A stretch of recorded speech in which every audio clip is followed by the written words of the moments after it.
Hello students. कैसे हो? बढ़िया। अच्छे ही होगे। तो लास्ट लेक्चर हम लोगों ने देखा था कि हमने एक चार्ज को इलेक्ट्रिक फील्ड के अंदर फेंक दिया, और फेंकने के बाद जनरली हम लोगों ने उस पे कितना डिफ्लेक्शन आया ये निकाल लिया, कितने एंगल इट एमर्जेस, कितना एंगल वो एमर्ज किया वो हमने निकाला। देन हम लोगों ने और क्या देखा था? हम लोगों ने देखा था वो पोजीशन जहां पर इलेक्ट्रिक फील्ड हमारी क्या मिल रही थी बेटा, मैक्सिमम, जो कि R/√2 था। और उसके बाद हम लोगों ने इलेक्ट्रिक मैक्सिमम की वैल्यू भी निकाली, इलेक्ट्रिक फील्ड मैक्सिमम की वैल्यू भी निकाली, और देन उसके बाद हम लोगों ने ग्राफ भी ड्रॉ किया। तो इतनी चीजें हम लोगों ने देख चुके थे। ठीक है, आगे हम लोग कंटिन्यूएशन में चलते हैं, और date is a lecture number 7 I think. ठीक है, तो कंटिन्यूएशन में चलते हैं, और कंटिन्यूएशन में हम लोग देखते हैं आज की बेटा properties of electric field lines, या इलेक्ट्रिक फील्ड लाइंस, या इलेक्ट्रिक लाइन ऑफ फोर्स के बारे में आज हम लोग डिटेल में स्टडी करेंगे। ठीक है, एक एक पॉइंट के बारे में हम लोग स्टडी करने वाले हैं। ठीक है, चलो। तो हेडिंग रहेगी आपकी प्यारी सी सुंदर सी, और इसको क्या हो गया? अच्छा चलो, थक जाता है बेचारा ये भी। चलो, तो हेडिंग रहेगी हमारी इलेक्ट्रिक फील्ड लाइंस या electric line of forces.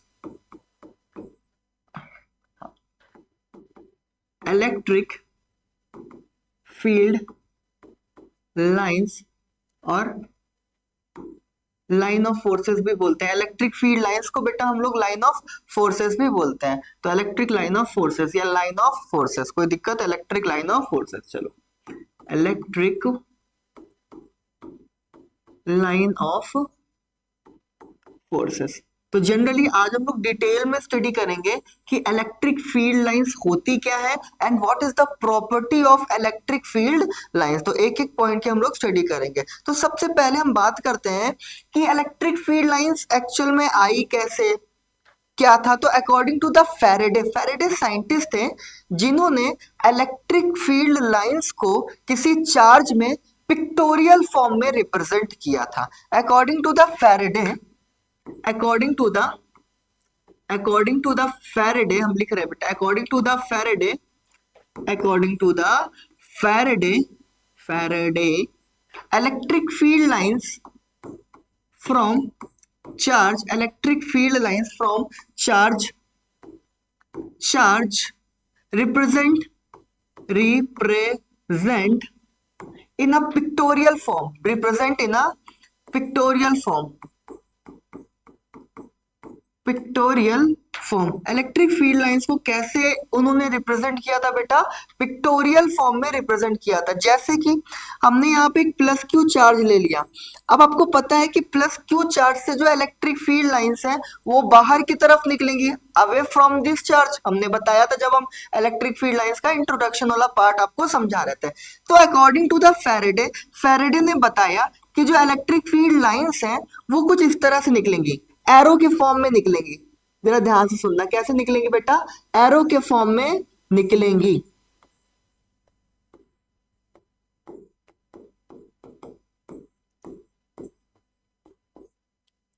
Arrow के फॉर्म में निकलेंगी। इस तरह से कुछ हमारे फैराडे जी ने बताया था कि इलेक्ट्रिक फील्ड लाइंस को हम इस तरह से रिप्रेजेंट करते हैं ना, in a pictorial form, in a pictorial form, in a pictorial form. अब ये बताता क्या है बेटा? एरो क्या बताता है? तो जो एरो है, एरो है वो क्या बताता है? Direction of magnetic field, magnetic field बोल दिया, direction of electric field. Sir आप भी गलत बोल रहे हो, direction of electric field, direction of electric field. Arrow क्या बताता है बेटा? कि डायरेक्शन ऑफ इलेक्ट्रिक फील्ड की, इलेक्ट्रिक फील्ड की डायरेक्शन कैसी है। अगर नेगेटिव पॉजिटिव चार्ज होता तो ऐसे, अगर नेगेटिव चार्ज होता तो कैसे होता बेटा? कुछ ऐसे होता। नेगेटिव चार्ज होता तो कुछ ऐसे, इस तरह से कुछ बताया था हमारे, ऐसे कुछ होता। ठीक है, अब एक चीज आप लोगों ने गौर करी क्या?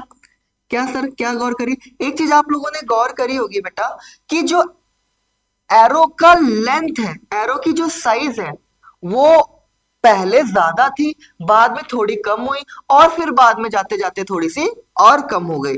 तो जनरली एरो का जो साइज है, एरो का जो साइज है वो क्या बताता है बेटा? Magnitude of electric field, magnitude of electric field lines, electric field lines. मतलब कि सर, मतलब कि सर, इसको मैं हटाता हूं, ठीक है, इसको मैं हटाता हूं, ठीक है। मतलब कि सर, जो एरो है, एरो पहली बात तो ये आउटवर्ड है, ये डायरेक्शन बता रहा है, प्लस जो लेंथ ऑफ द एरो है वो क्या बता रहा है बेटा कि कितना ज्यादा मैग्नीट्यूड है इलेक्ट्रिक फील्ड लाइंस का। अगर लेंथ ज्यादा होगी तो इलेक्ट्रिक फील्ड लाइंस कैसी होंगी? यहाँ पर स्ट्रॉन्ग होंगी। जैसे जैसे एरो दूर दूर जा रहा है वैसे वैसे इलेक्ट्रिक फील्ड लाइंस की जो इंटेंसिटी है वो कम हो रही है। तो जनरली इन्होंने, फैराडे ने बताया था कि जितना ज्यादा लेंथ होगा एरो का, उस जगह पर इलेक्ट्रिक फील्ड लाइंस की इंटेंसिटी क्या होगी? ज्यादा होगी। मतलब कि इतने एरिया में हमारी क्या होगी? इलेक्ट्रिक फील्ड लाइंस की इंटेंसिटी ज्यादा होगी। फिर इलेक्ट्रिक फील्ड लाइंस की, फिर इलेक्ट्रिक फील्ड की इंटेंसिटी थोड़ी कम होगी, फिर इलेक्ट्रिक फील्ड इंटेंसिटी और कम होगी। तो जनरली जो लेंथ ऑफ अ एरो है वो क्या बता रहा है? Magnitude of electric field intensity बता रहा है, magnitude of electric field lines बता रहा है। कोई दिक्कत, कोई परेशानी? कोई दिक्कत, कोई परेशानी नहीं। चलो, देन उसके बाद आफ्टर मॉडिफिकेशन, उसके बाद कुछ मॉडिफिकेशंस हुए, कुछ मॉडिफिकेशंस हुए।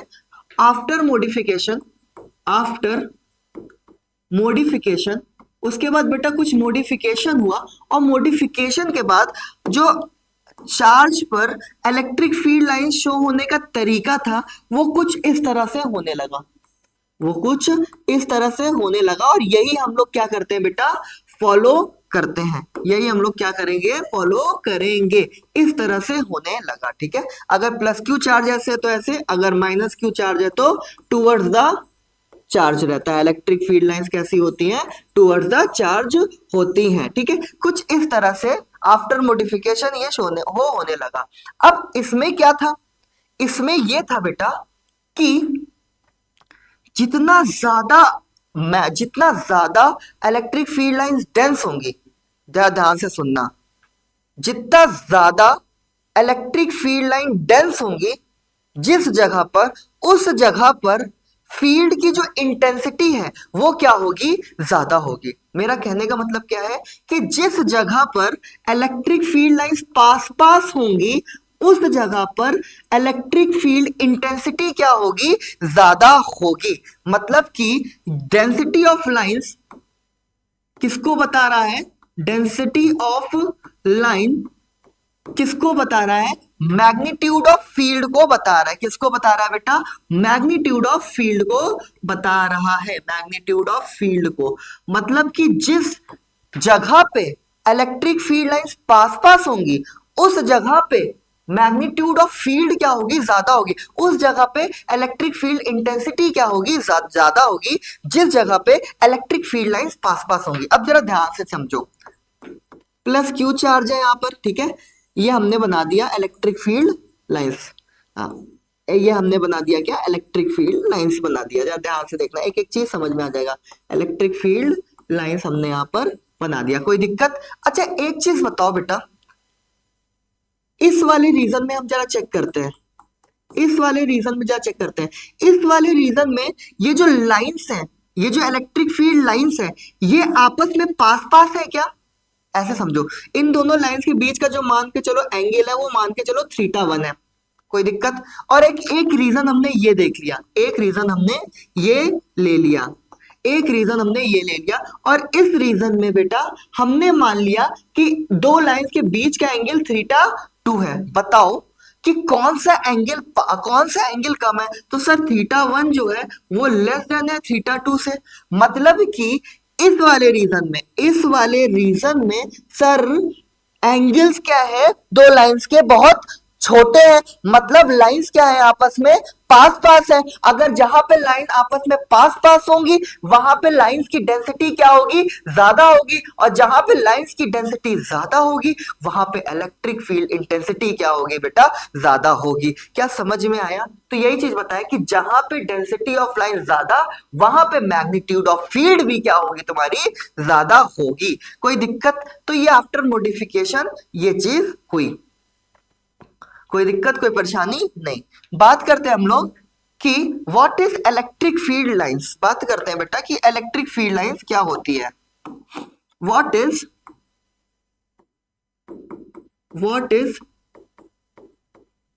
Electric field lines. What is electric field lines. Electric field lines क्या होती है। तो electric field lines is a imaginary lines in a space time एक स्टैंडर्ड वर्ड है। Electric field lines is a imaginary line in a space time, ठीक है, इन a space time. पहले मैं लिखता हूं इलेक्ट्रिक फील्ड लाइंस, सर पहले लिख दो। Electric field lines is an, कैसी लाइन होती है बेटा, imaginary line in a space time, in a space time if positive charge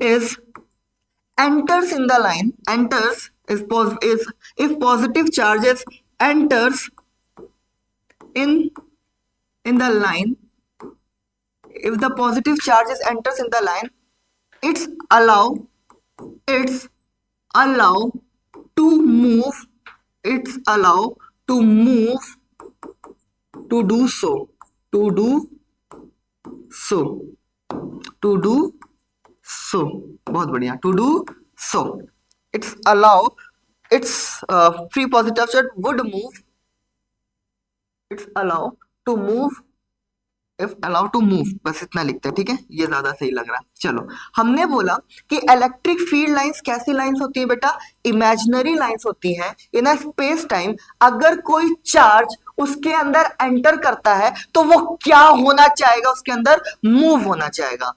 समझ में आया, इजी था कि electric field lines is an imaginary lines if the positive charges enters in the line. अगर कोई पॉजिटिव चार्ज एंटर्स करता है उस रीजन में, उस लाइंस में, एंटर्स इन द रीजन लिख दे क्या, वो ज्यादा मजा आएगा।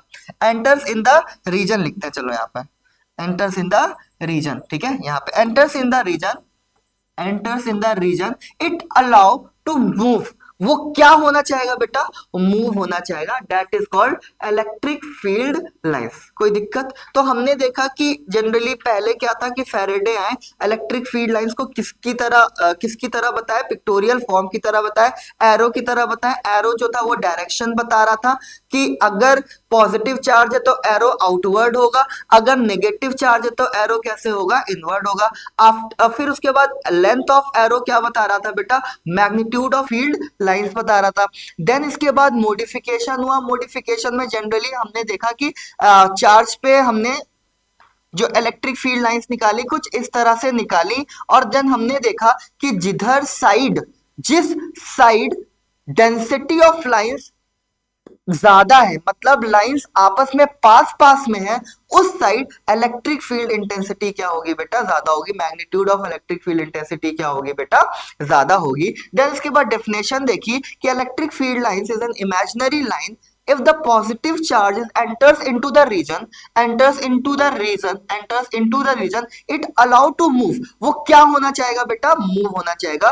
किसी भी फील्ड लाइंस के अंदर अगर कोई पॉजिटिव चार्ज एंटर होता है तो वो क्या होना चाहेगा, मूव। या अगर ये पॉजिटिव है तो ये आउटवर्ड जाएगा, अगर ये नेगेटिव है तो ये इनवर्ड आएगा।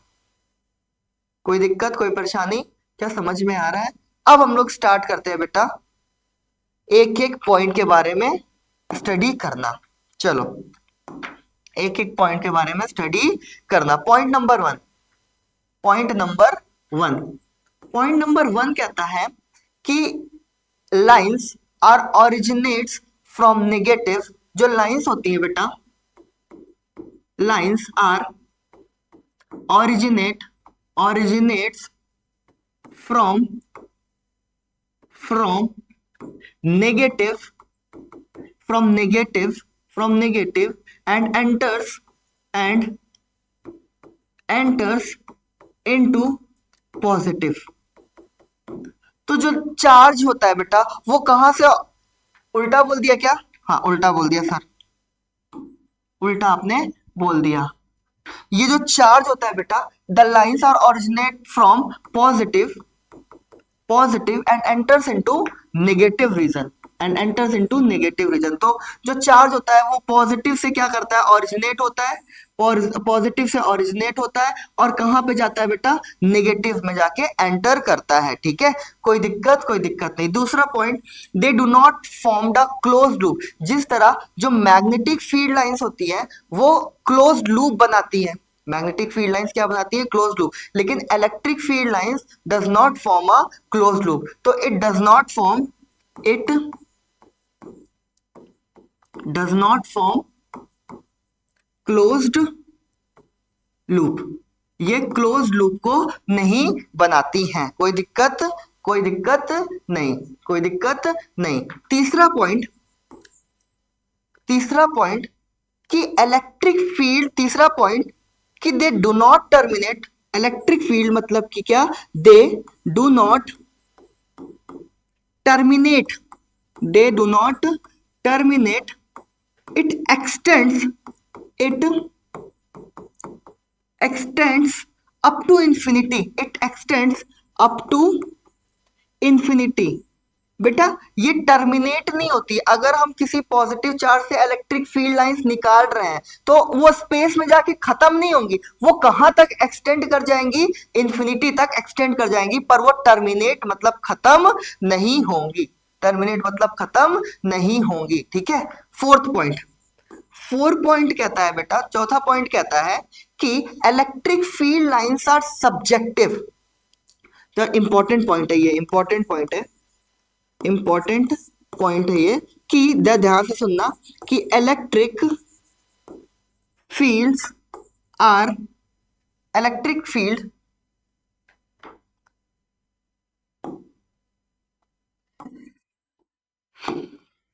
Field lines are subjective,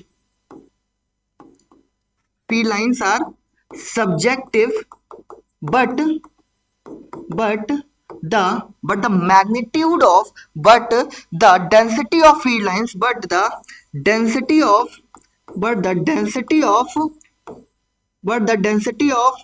field lines are objective. इसको समझते हैं, इंपॉर्टेंट पॉइंट है। हमने बोला कि जो फील्ड लाइंस होती हैं वो कैसी होती है, हमारी सब्जेक्टिव होती हैं, लेकिन density of field lines are objective. इसका मतलब क्या है, इसको थोड़ा सा हम लोग समझते हैं। इसका मतलब है कि हमने बोला कि सर फील्ड लाइंस हमारी सब्जेक्टिव है, लेकिन डेंसिटी ऑफ फील्ड लाइंस हमारी कैसी है, ऑब्जेक्टिव है। इसका मतलब क्या है, इसका मतलब ये है कि जो फील्ड लाइंस है वो हमारे हाथ में होती है कि हम किसी भी चार्ज से कितनी फील्ड लाइंस निकालेंगे। जरा ध्यान सुनना, मान के चलो मेरा मन है, मान के चलो कि एक बंदा है, बंदा नंबर वन, इसका मन है कि ये प्लस क्यू चार्ज से कितनी फील्ड लाइंस निकाल रहा है, 4 फील्ड लाइंस निकाल रहा है। इसका मन है कि प्लस क्यू चार्ज से ये कितनी फील्ड लाइंस निकाल रहा है, 4 फील्ड लाइन निकाल रहा है। ये सब्जेक्टिव है, ये अपने मन के अकॉर्डिंग है, लेकिन अब इसके कंपैरिजन में इसके डबल मतलब प्लस 2Q चार्ज से फिर कितनी फील्ड लाइंस निकलनी चाहिए सर? अगर Q चार्ज से 4 फील्ड लाइंस निकल रही है जो कि हमारे ऊपर है, लेकिन प्लस 2Q चार्ज से फिर अब कितने लेंगे, अब तुम 4 नहीं निकाल सकते हो। अब डेंसिटी क्या हो जाएगी, इसकी बढ़ जाएगी। अब कितनी निकलेंगी, 1 2 3 4 5 6 7 8। क्या समझ में आ रहा है क्या? मतलब कि हमारे अकॉर्डिंग अगर हम एक चार्ज से प्लस क्यू चार्ज से 4 फील्ड लाइंस निकाल रहे हैं जो कि सब्जेक्टिव है, तो ये कंफर्म्ड है कि मैग्नीट्यूड बढ़ाने पर चार्ज का डेंसिटी उसी के प्रोपोर्शनल में क्या हो जाएगी, बढ़ जाएगी। मतलब डेंसिटी ऑफ फील्ड लाइंस तुम्हारी क्या होगी, ऑब्जेक्टिव होगी। ये तुम्हारे पे डिपेंड नहीं करेगी, ये किस पे डिपेंड करेगी, ये डिपेंड करेगी कि चार्ज का मैग्नीट्यूड क्या है। समझ में आया? तुम अपने अकॉर्डिंग किसी भी चार्ज में कितनी भी फील्ड निकाल लो, लेकिन अगर चार्ज का मैग्नीट्यूड बढ़ेगा तो चार्ज के मैग्नीट्यूड के अकॉर्डिंग लाइंस की डेंसिटी भी क्या हो जाएगी बेटा, इंक्रीज हो जाएगी। जैसे कि एक बंदा है, बंदा नंबर, अरे ऐसे ले लो ना, बंदा नंबर सेकंड। बंदा नंबर सेकंड कहा कि भैया हम एक काम करेंगे, हम इस प्लस क्यू चार्ज से केवल 2 फील्ड लाइंस निकालेंगे। कहा चलो ठीक है, 2 फील्ड लाइंस निकाला। ये सब्जेक्टिव है, ये हमारे ऊपर डिपेंड करता है कि हमने प्लस क्यू से 2 फील्ड लाइंस निकाली, तो इसी के प्रपोर्शन में प्लस क्यू चार्ज से कितनी फील्ड लाइंस निकलेगी सर? अच्छा, प्लस क्यू चार्ज से अब कितनी फील्ड लाइंस निकली? 4 फील्ड लाइंस निकली। मतलब कि अब फील्ड लाइंस किस पे डिपेंड करी? वो तो हम पे डिपेंड करी, लेकिन फील्ड लाइंस जैसे ही हमने चार्ज का मैग्नीट्यूड बढ़ाया तो जो फील्ड लाइंस है ना, डेंसिटी ऑफ फील्ड लाइंस वो क्या हो गई, इंक्रीज हो गई। देखो डेंसिटी ऑफ फील्ड लाइंस क्या हो गई, इंक्रीज हो गई। यहां पे डेंसिटी क्या थी, कम थी, क्योंकि मेरे अकॉर्डिंग हमने इसमें डेंसिटी कितनी डाली थी, बस 2 लाइंस की। लेकिन चार्ज के अकॉर्डिंग डेंसिटी क्या हो गई, बढ़ गई। क्या समझ में आया अच्छे से? क्या समझ में आया कि magnitude of charge, magnitude of charge दिमाग में रखना important, magnitude of charge is directly proportional, magnitude of charge is directly proportional to the number of field lines, number of field lines। मतलब कि चार्ज का जो मैग्नीट्यूड होगा वो field lines के क्या होगा, डायरेक्टली प्रोपोर्शनल होगा।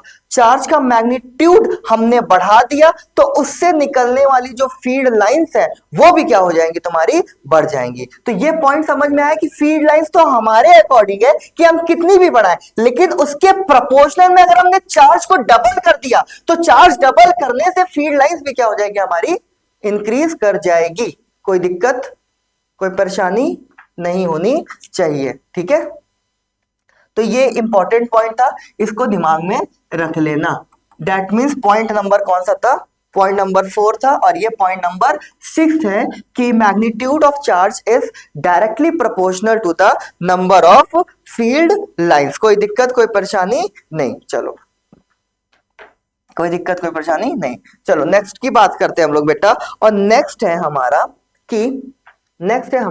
पॉइंट नंबर कौन सा था, ये पॉइंट नंबर 6 था ना, पॉइंट नंबर 6 था। नेक्स्ट है हमारा point number 7। Point number 7 easy है। पॉइंट नंबर 7 कहता है कि एक फील्ड लाइंस हमने ऐसे निकाली, ठीक है, एक फील्ड लाइंस हमने ऐसे निकाली, ठीक है, और एक फील्ड लाइंस ऐसे निकाल लो। क्या हो गया भाई, अच्छा इसको, एक फील्ड लाइंस हमने ऐसे निकाली और एक फील्ड लाइंस हमने ऐसे निकाली। एक हमने रीजन मान लिया बेटा, एक रीजन ए है, दूसरा रीजन हमने मान लिया बेटा बी है, और तीसरा रीजन सी मान लिया।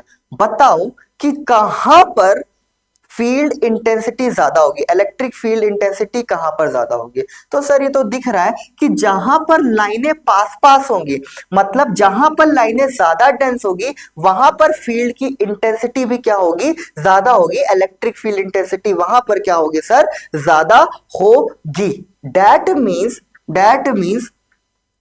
Means electric field intensity A की क्या होगी, ज्यादा होगी। किससे बेटा, इलेक्ट्रिक फील्ड इंटेंसिटी सी से, क्योंकि ए पर जो फील्ड लाइंस है वो कैसी है, पास पास है। कोई दिक्कत, कोई परेशानी नहीं। और यहां पर भी क्या होगा कि इलेक्ट्रिक फील्ड लाइंस बी की क्या होगी, ज्यादा होगी इलेक्ट्रिक फील्ड लाइंस सी से। कोई दिक्कत नहीं, ठीक है। हो सकता है कि ए और बी दोनों आपस में बराबर हो जाए।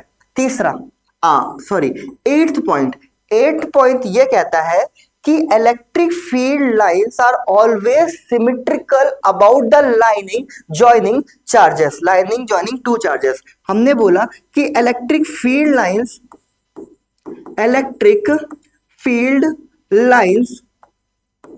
Are always symmetrical, electric field lines are always symmetrical about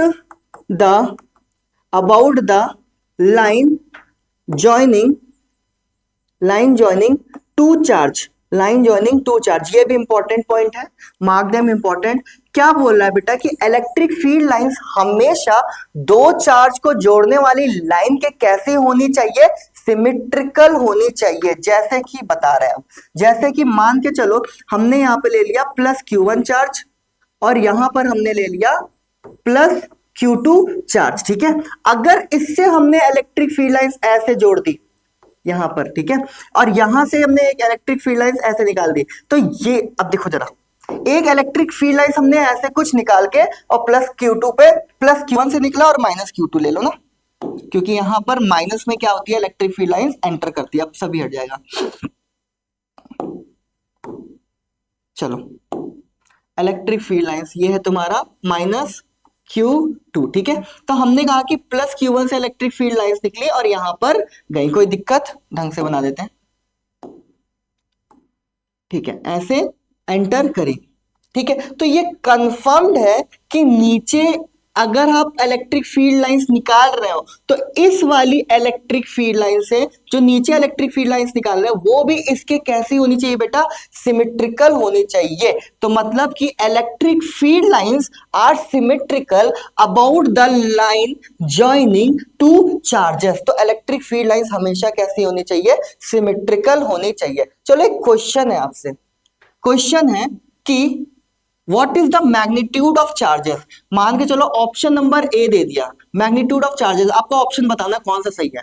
Q1 is equal to Q2, option number B Q2 is less than Q1, option number C Q2 is greater than Q1, option number D none.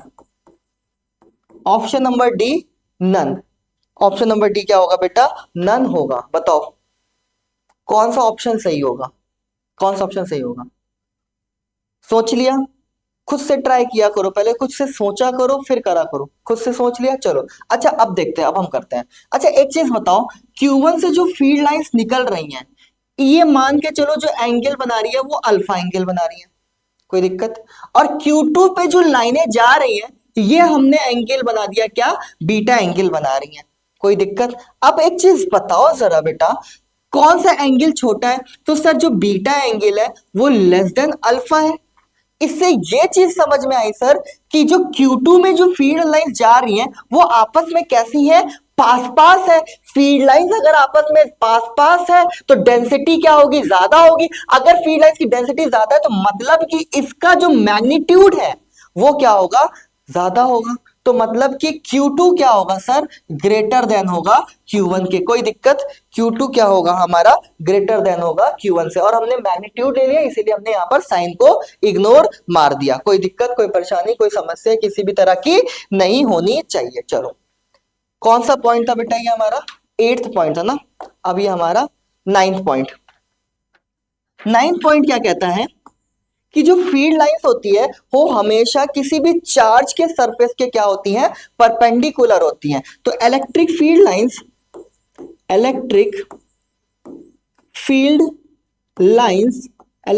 Lines are perpendicular, are always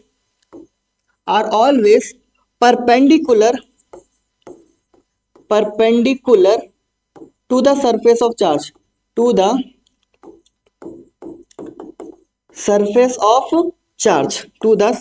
of charge। मतलब कोई एक surface है charge का, जो उससे निकलने वाली जो इलेक्ट्रिक फील्ड लाइंस होंगी बेटा, जो उससे निकलने वाली इलेक्ट्रिक फील्ड लाइंस होंगी वो हमेशा चार्ज के सरफेस से कैसी होंगी, तुम्हारी परपेंडिकुलर होंगी। बताओ कोई दिक्कत, कोई परेशानी नहीं, ये इजी था। चलो नेक्स्ट कौन सा पॉइंट था ये देख लो, 9 पॉइंट है ना। 10th पॉइंट, 10th पॉइंट क्या कहता है कि 10 पॉइंट कहता है क्या है, 10 पॉइंट कहता है बेटा कि अगर हम किसी भी, मान के चलो ये तुम्हारी इलेक्ट्रिक फील्ड लाइंस है, that is electric field lines हमने बना लिया, कोई इलेक्ट्रिक फील्ड लाइंस है ये हमारी।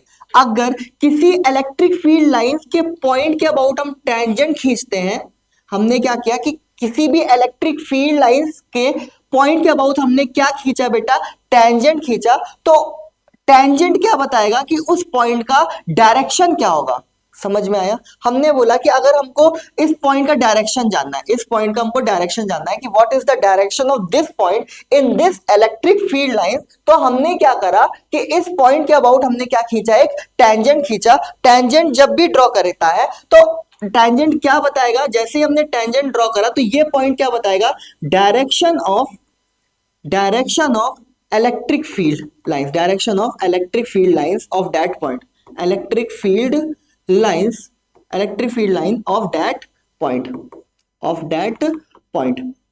तो हमको इलेक्ट्रिक फील्ड लाइंस का किसी भी पॉइंट का अगर डायरेक्शन जानना है तो उस पॉइंट के अबाउट हमने क्या खींच लेना है, एक टेंजेंट खींच लेना है। वो टेंजेंट क्या बताएगा, what is the direction of electric field lines, the tangent drawn on a field which gives the direction of electric field or at that point। कोई दिक्कत, किसी भी पॉइंट का हमको डायरेक्शन जानना है तो उस पॉइंट के अबाउट हमने क्या खींच देना है, एक टेंजेंट खींच देना है। वो टेंजेंट क्या बताएगा, उस पॉइंट के डायरेक्शन को शो करेगा। ठीक है, कोई दिक्कत नहीं, कोई दिक्कत, कोई समस्या नहीं। 11th point, 11th point, 11 point. ठीक है, मान के चलो कि हमने इलेक्ट्रिक फील्ड लाइंस बनाई, जरा ध्यान से सुनना। एक इलेक्ट्रिक फील्ड लाइंस हमने एक ये बनाई, ये हमने एक इलेक्ट्रिक फील्ड लाइंस बनाई, ठीक है, और एक इलेक्ट्रिक फील्ड लाइन हमने ये बनाई, और दोनों इलेक्ट्रिक फील्ड लाइंस को हमने क्या करा दिया बेटा, इंटरसेक्ट करा दिया, इंटरसेक्ट करा दिया। तो होगा क्या, मान के चलो कि ये जो येलो वाली इलेक्ट्रिक फील्ड लाइंस है, इसका हमने कहा कि इसका पॉइंट ये है, इसका पॉइंट कहीं यहां पर ये है, ठीक है, और इसके येलो वाली इलेक्ट्रिक फील्ड कि इस पॉइंट का हमको डायरेक्शन फाइंड आउट करना है। तो हम एक काम करते हैं, क्या काम करते हैं कि इसके अबाउट हमको क्या खींच देंगे बेटा, एक टेंजेंट खींच देंगे। कोई दिक्कत, हमने क्या करा, इसके अबाउट एक टेंजेंट खींच दिया, ठीक है। और हमको अब इस पॉइंट पे, या ध्यान से सुनना, अब हमको इस पॉइंट पे व्हाइट वाली इलेक्ट्रिक फील्ड लाइन का डायरेक्शन बताना है। तो इस पॉइंट का डायरेक्शन बताना है, तो हमने यहाँ पे डायरेक्शन, फिर हमने एक टेंजेंट खींच दिया। अब जैसे ही इलेक्ट्रिक फील्ड लाइंस आपस में इंटरसेक्ट करेंगी, वहां पर उस पर्टिकुलर पॉइंट पे, इंटरसेक्शन वाले पॉइंट पे दो डायरेक्शन दिखाने लगेगा, जो कि पॉसिबल नहीं है बेटा। एक पॉइंट दो डायरेक्शन में उसी टाइम में कैसे जा सकती है, एक पॉइंट दो डायरेक्शन नहीं शो कर सकती है उसी टाइम में। और जबकि यहां पर क्या दिखा रहा है कि एक टेंजेंट के अकॉर्डिंग डायरेक्शन ये है और एक टेंजेंट के अकॉर्डिंग डायरेक्शन ये है, उसी टाइम में सेम पॉइंट की दो डायरेक्शन नहीं हो सकती। So intersection of electric field intensity is not possible. तो यहां पर हम लिख दे रहे हैं 11th पॉइंट क्या कहता है कि intersection of electric field intensity is not possible. Electric field intensity, intersection of electric field intensity is not possible. कोई दिक्कत, कोई परेशानी नहीं। चलो चलो नेक्स्ट, हमने एक काम किया, हमने कौन सा पॉइंट था बेटा, ये 11th पॉइंट था ना। चलो 12th पॉइंट, 12th पॉइंट देखते हैं।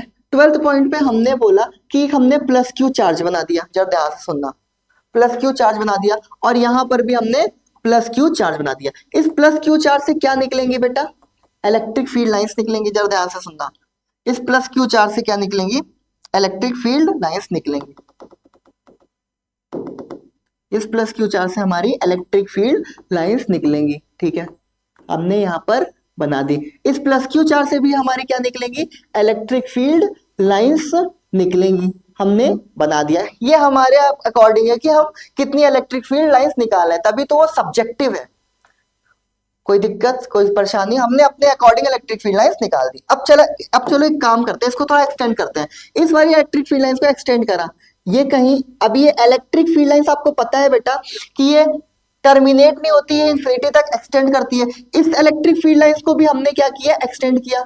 एक्सटेंड करने के बाद हमने देखा क्या कि इलेक्ट्रिक फील्ड लाइंस का आपस में क्या हो रहा है, इंटरसेक्शन हो रहा है, जो कि पॉसिबल नहीं है। तो होगा क्या, तो होगा क्या कि ये इलेक्ट्रिक फील्ड लाइन जाएंगे जाएंगे जाएंगे, क्या भैया नहीं जाना, ये रिपेल कर जाएंगे। ये इलेक्ट्रिक फील्ड लाइन जाएंगे जाएंगे जाएंगे, कह रहे हैं कि भैया यहाँ पे तो इंटरसेक्शन हो रहा है, यहाँ पर क्या कर जाओ, रिपेल कर जाओ। ये जाएंगी जाएंगी जाएंगी, ये पे यहाँ पे क्या कर जाएंगी बेटा, ये रिपेल कर जाएंगी। समझ में आया? तो एक चीज समझ में आया यहाँ पर, एक चीज यहाँ पे समझ में आया कि जो इलेक्ट्रिक फील्ड लाइंस होती हैं वो पॉजिटिव चार्ज से क्या कर जाएंगी बेटा, रिपेल कर जाएंगी। तो इलेक्ट्रिक फील्ड लाइंस यहां पे लिख दे रहा हूं, electric field lines repels positive charge, क्या कर जाएंगी बेटा, पॉजिटिव चार्ज से रिपेल कर जाएंगी। और नेगेटिव चार्ज में क्या करती है ये इलेक्ट्रिक फील्ड लाइंस, अट्रैक्ट करेंगी। ये जा रही है जा रही जा रही है भैया, नेगेटिव चार्ज है, चलो ये जा रही है जा रही जा रही, करे नेगेटिव चार्ज है, चलो। तो इलेक्ट्रिक फील्ड लाइंस क्या होंगी, नेगेटिव चार्ज की तरफ अट्रैक्ट होंगी। तो electric field lines attract negative charge. बताओ कोई दिक्कत, कोई परेशानी, कोई समस्या किसी भी तरह की नहीं? क्या प्रॉपर्टी समझ में आ रहा है? एकदम डिटेल में हम प्रॉपर्टीज को हम आपको बता रहे हैं। नेक्स्ट प्रॉपर्टी कौन सा था, ये 12 है ना, 13 बोलता है बेटा कि पैरेलल इक्विडिस्टेंस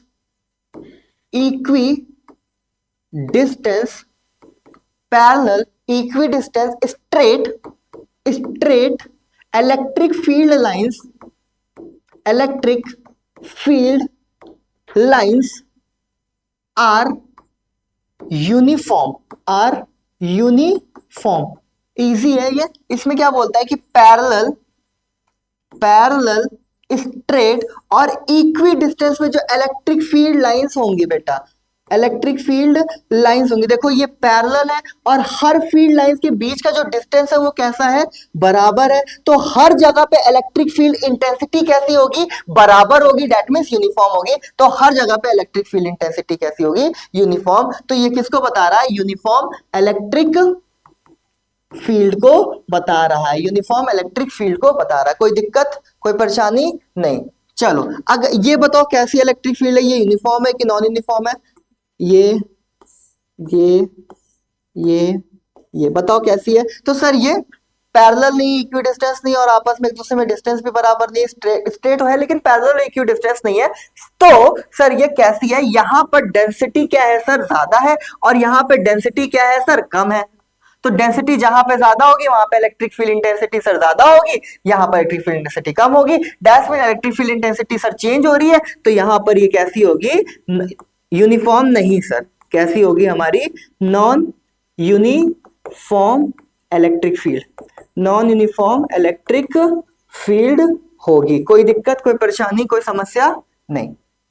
कोई दिक्कत, कोई परेशानी, कोई समस्या नहीं? चलो नेक्स्ट पॉइंट कौन सा था भाई, मैं तो पॉइंट भूल जाता हूं, 13 था, 14 जो कि बहुत इंपॉर्टेंट है। 14 point important point, 14 point important point ही कहता है बेटा, under electrostatic condition, under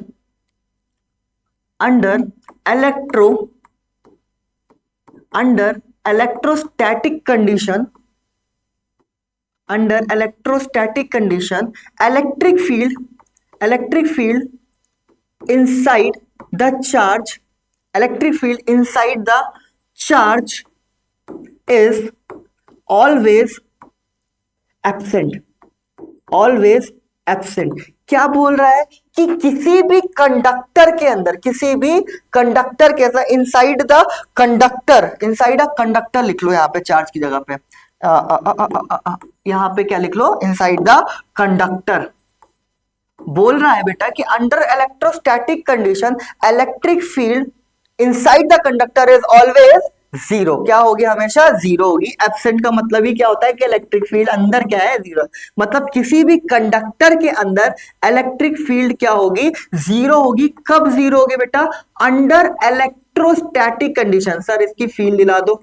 under electrostatic condition, इसको फील दिला दो आप जल्दी से। तो चलो फील दिलाते हैं, इसको समझते हैं कि सर कैसे इलेक्ट्रिक फील्ड किसी भी कंडक्टर के इनसाइड में कैसी हो रही है? जीरो। जरा समझो। हम उल्टा लेके चलते हैं। हम क्या करते हैं? इसका उल्टा लेके चलते हैं। उल्टा लेके चलते हैं मतलब कि मान के चलो हमने एक कंडक्टर ले लिया। जरा ध्यान सुनना। हमने एक कंडक्टर ले लिया और कंडक्टर में हमने इलेक्ट्रिक फील्ड अंदर क्या करी? जीरो नहीं करी। इलेक्ट्रिक फील्ड जीरो नहीं करी। अब पता है आपको कि किसी भी कंडक्टर के अंदर जो चार्ज है मतलब इलेक्ट्रॉन है, वो रैंडमली इधर उधर क्या कर रहा होगा बेटा? आपका मूव कर रहा होगा। रैंडमली इधर उधर क्या कर रहा होगा? आपका मूव कर रहा होगा। जैसे ही इलेक्ट्रॉन को क्या मिला? हमने माना कि इसके अंदर इलेक्ट्रिक फील्ड है। हमने माना कि इसके अंदर क्या है? इलेक्ट्रिक फील्ड है। ठीक है सर। और इसके अंदर हमने क्या रखा? इलेक्ट्रॉन्स। मतलब कंडक्टर के अंदर तो चार्ज होंगे। अब इस चार्ज पे क्या लगेगा? ऑपोजिट डायरेक्शन में फोर्स लगेगा, जो कि किसके बराबर होगा? Q E, electrostatic force. और ये इलेक्ट्रॉन्स क्या करने लगेंगे बेटा? मूव करने लगेंगे। मूव पैर अरे मूव तो तब भी कर रहे थे जब इलेक्ट्रिक फील्ड नहीं थी, लेकिन कैसा मूव था? ये रैंडम डायरेक्शन वाला मूव था। अब सारे इलेक्ट्रॉन सिस्टमैटिक वे में क्या करने लगेंगे? मूव करने लगेंगे। मतलब कि अब कौन सी कंडीशन हो गई? इलेक्ट्रोडायनेमिक्स की कंडीशन हो गई। चार्ज का मूवमेंट हुआ, करंट बनने लगी, इलेक्ट्रिक करंट आ गया। चैप्टर कौन सा पढ़ रहे हैं बेटा? इलेक्ट्रोस्टैटिक पढ़ रहे हैं, जिसमें चार्ज को किसमें रहना पड़ता है? रेस्ट पे रहना पड़ता है। इसीलिए तो मैंने बोला कि under electrostatic condition electric field हमेशा किसी कंडक्टर के अंदर क्या होने चाहिए? जीरो। अगर इलेक्ट्रिक फील्ड जीरो नहीं है तो चार्ज मूव कर रहा है, तब वो कौन सी कंडीशन बन जाएगी बेटा? इलेक्ट्रोडायनेमिक्स कंडीशन बन जाएगी। कोई दिक्कत कोई परेशानी नहीं, समझ में आ गया होगा। अगला पॉइंट, 15th पॉइंट। 15 पॉइंट कहता है कि electric field lines are perpendicular to the conductor, perpendicular to the surface of conductor। अगर किसी कंडक्टर में से, हम ये नहीं बोल रहे बेटा कि सारे कंडक्टर में से इलेक्ट्रिक फील्ड लाइंस निकल रही है, अगर किसी कंडक्टर में से इलेक्ट्रिक फील्ड लाइंस निकल रही हैं तो हमेशा किसी कंडक्टर के कैसी होंगी बेटा? कैसी होंगी? परपेंडिकुलर होंगी। कैसी होंगी? हमेशा परपेंडिकुलर होंगी। कोई दिक्कत कोई परेशानी नहीं। ठीक है, चलो बहुत बढ़िया, बहुत बढ़िया। अब लास्ट हम लोग पढ़ते हैं बेटा points, near and far fields. बहुत important. Near and far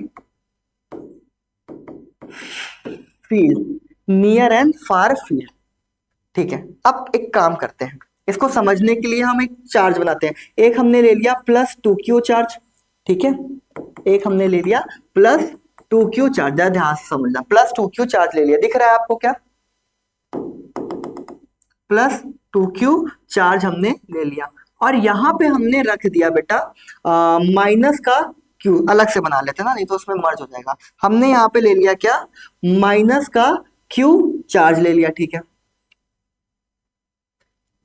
minus का q चार्ज ले लिया। ध्यान से समझना, बहुत इंपॉर्टेंट, बहुत इंपॉर्टेंट, बहुत बहुत बहुत इंपॉर्टेंट है। क्वेश्चन बनता है जेई में इसका। ठीक है, हमने यहाँ पे माइनस का वो ले लिया। ठीक, चलो चल। अब हमने बोला कि +2q से क्या निकलेगी सर? इलेक्ट्रिक फील्ड लाइंस निकलेंगी। हमने कहा कि इस -q पे इलेक्ट्रिक फील्ड लाइंस जाएंगी, तो हमने कहा कि सर इसमें जो इलेक्ट्रिक फील्ड लाइंस जा रही है वो कितनी जा रही है? हमने कहा कि 4 इलेक्ट्रिक फील्ड लाइंस इसके अंदर जा रही होंगी। तो पक्का है कि यहां से जो इलेक्ट्रिक फील्ड लाइंस निकल रही होंगी वो कितनी निकल रही होंगी? मैग्नीट्यूड चार्ज का बढ़ गया तो इलेक्ट्रिक फील्ड लाइंस भी क्या हो जाएंगी? नंबर ऑफ फील्ड लाइंस भी बढ़ जाएंगी। दैट मींस इससे कितनी निकल रही होंगी? 8 निकल रही होंगी सर। चलो हर क्वाड्रेंट में दो तो बना देते हैं। ये बन गया 2 2, ठीक है, एक इधर, ठीक, 1 2, ठीक है, 2 2 हमने निकाल दिया। 2 2 4, 2 6, 2 8, 8 निकल गया। अब 4 तो जाके इसमें मिल जा रही होंगी, चार तो जाके इसमें मिल जा रही होंगी, देखो इसमें ऐसे जाके मिल जा रही होंगी चार, जरा ध्यान से सुनना बेटा, चार तो इसमें जाके क्या हो जा रही होंगी, मिल जा रही होंगी। गंदा बन गया क्या? चलो इसको ढंग से बनाते थोड़ा सा, ठीक है, चार तो इसमें जाके मिल जा रही होंगी, ठीक है चलो। सिमेट्रिकल है, ठीक है, मेरी ड्राइंग बहुत खराब है, ठीक है, ये सिमेट्रिकल है, चार तो मिल जा रहे होंगे। सर एक चीज बताओ, इन ये जो चार फील्ड लाइंस निकल रही हैं, जो चार लाइनें निकल रही हैं, इलेक्ट्रिक लाइनें निकल रही हैं, ये बेचारी कहाँ जाएंगी? क्या ये भी इसमें जाके मिल जाएंगी क्या? नहीं, इसमें केवल कितनी जा सकती हैं? चार जा सकती हैं। तो सर फिर इनका क्या होगा? तो सर फिर इनका क्या होगा? इसको हम कैसे स्टडी करेंगे? क्या हम ऐसे बना देंगे क्या? अब इसको हमने पास, जब हम इसको पास से देख रहे हैं तो हमको कुछ इस तरह का सिनेरियो दिख रहा है, जरा ध्यान से सुनना बेटा प्लीज। हम जब इसको पास से देख रहे हैं तो हमको इस तरह का सिनेरियो कुछ दिख रहा है। हम कहां से देख रहे हैं? इसको नियर से देख रहे हैं, बहुत पास से देख रहे हैं। एक काम करते हैं, हम इसको थोड़ा दूर से देखते हैं, बहुत दूर से देखते हैं, फार से देखते हैं, फार से देखते हैं। फार से देखेंगे तो ये चार्ज और ये चार्ज एक पूरे सिस्टम दिखाई देगा क्या? ये चार्ज और ये चार्ज का पूरा एक सिस्टम दिखाई देगा क्या? मतलब कि हमको हमको एक पूरा सिस्टम दिखाई देगा क्या? जो ये और ये चार्ज का नेट है, और ये और ये चार्ज दोनों आपस में एक ऐसे एक पूरा इक्विवेलेंट चार्ज दिखाई देगा क्या? प्लस टू क्यू और माइनस क्यू, कितना होगा बेटा यहाँ पर? प्लस क्यू चार्ज हमको दूर से दिखाई देगा क्या? कोई दिक्कत? जब हम फार से देखेंगे तो हमको क्या दिखाई देगा? एक सिस्टम दिखाई देगा। जब हम पास से देख रहे हैं तो हमें ये दोनों दिख रहे हैं। जैसे हम दूर दूर दूर दूर जा रहे हैं, ये दोनों चार्ज करीब आके एक इक्विवेलेंट चार्ज दिखाई देगा क्या? प्लस क्यू का, ठीक है। अब जरा ध्यान सुनो, अब प्लस क्यू में कैसी इलेक्ट्रिक फील्ड्स, ये सारी तो मिल गई, न्यूट्रलाइज हो गई। दिख कौन सी निकलते हुए दिखाई दे रही है? सर ऐसे ये वाली निकलते हुए दिखाई दे रही है और ये वाली निकलते हुए दिखाई दे रही है। क्या ये बिल्कुल सही है बनाना कि सही नहीं है? फार में ही घुस घुस गया है तो क्या ये बिल्कुल सही है ऐसे बनाना डायग्राम, कि गलत है? बताओ। तो ये डायग्राम बेटा बिल्कुल रॉन्ग है, ऐसे हम रिप्रेजेंट इसको नहीं करेंगे। ये सही है कि जब हमने इसको दूर से देखा तो हमको ये प्लस क्यू दिखाई दिया, पर फील्ड लाइंस हमने सही से नहीं लगाई। तो सर कैसे लगेंगे? जरा ध्यान से सुनो, ये भी फील्ड लाइंस निकलने की कोशिश करेंगे, निकलेंगे निकलेंगे निकलेंगे। अब देखेंगे भैया हम अंदर तो नहीं जा सकते, ये कुछ ऐसे निकल जाएंगी, ठीक है, ये कुछ ऐसे निकल जाएंगे। ये भी निकलने की कोशिश करेंगे, करेंगे करेंगे अंदर जाने की, कहेंगे भैया अब तो इसके पास जगह नहीं, ये कुछ ऐसे निकल जाएंगे। जब हम इसको दूर से देखेंगे, जब हम इसको दूर से देखेंगे तो दो तो ऐसे निकल रही हैं, दो तो ऐसे निकल रही हैं, इंटरसेक्ट मत कराइए सर, गुनाह हो जाएगा। तो दो तो हमारी ऐसे निकल रही है, और दो जब हम दूर से देखें तो पूरा एक सिस्टम है, एक ऐसे एक ऐसे और एक ऐसे और एक ऐसे निकल रही है, तो एक ऐसे और एक ऐसे निकल रही है। तो ये हमारा डायग्राम बिल्कुल सही है। तो एक चीज हमें समझ में आई कि जो इलेक्ट्रिक फील्ड लाइंस होती हैं वो always symmetrical about the charges होती हैं। तो हम यहाँ पे लिख रहे हैं नोट डाल के कि electric field lines are symmetrical about the charge। और ये हमारा लास्ट पॉइंट था। अब हम इसका कुछ क्वेश्चंस करवाएंगे नेक्स्ट लेक्चर में। बताओ कोई दिक्कत, कोई परेशानी? नहीं। तो टोटल हमने कितनी चीजें पढ़नी? बहुत चीजें हम लोगों ने पढ़ ली। तो एक एक चीज आपको समझ में आई होगी, होप, ठीक है। So thank you so much class. यहाँ पे हम अपना इलेक्ट्रिक फील्ड लाइंस का लेक्चर एंड करते हैं। नेक्स्ट लेक्चर में हम लोग डायपोल वगैरह पढ़ने वाले हैं अच्छे से। इलेक्ट्रिक फील्ड लाइंस आपको समझ में आई होगी। तो थैंक यू सो मच।